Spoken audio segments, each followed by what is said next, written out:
constat a été relativement simple, une demande en augmentation. Il y a beaucoup de gens qui prennent le bateau tous les jours pour venir travailler sur le côté suisse du lac. Les routes sont saturées, les voitures sont évidemment une source d'émissions de gaz à effet de serre importante. C'était très important pour la CGN, mais aussi pour les collectivités publiques de chaque côté du lac, de proposer des nouvelles solutions avec moins d'émissions et, accessoirement, ça c'est notre promesse, beaucoup plus de confort, de fiabilité, des meilleures cadences pour ces transports finalement entre les deux rives.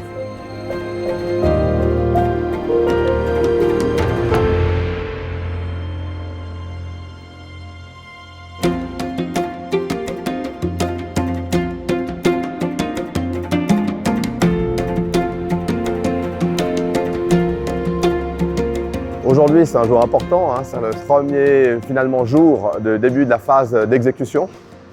On n'est pas dans les études, on n'est pas dans les prospections, on n'est pas dans les avant-projets, on est dans l'étape concrète où on va faire quelque chose.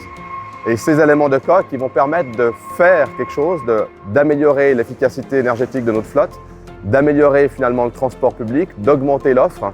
Ce bateau va permettre de diviser par 40 les émissions de CO2 par rapport à une personne qui vient en voiture pour faire la traversée du lac.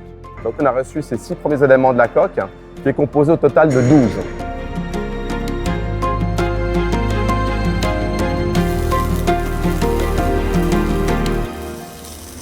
On a fini le travail d'assemblage de la moitié de la coque. Cette phase a commencé le 30 novembre dernier, où on a fait le fameux first cut, c'est-à-dire le premier élément, la première tôle qui a été découpée dans les ateliers d'Aluship à Dansk.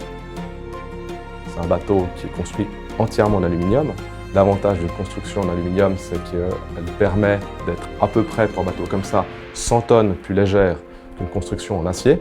Il faut savoir que ces 100 tonnes sur les 30 ou 40 ans de la vie du bateau, qui va faire une vingtaine d'allers-retours par jour, c'est des centaines de milliers, voire des millions de litres de diesel économisés. On a aussi tous les défis de planification, parce que la CGN a une flotte de 19 bateaux, 17 actifs, et on est le seul endroit du lac où on peut construire finalement un bateau de cette taille, mais également faire la maintenance de notre flotte. Ça veut dire que le planning est très serré.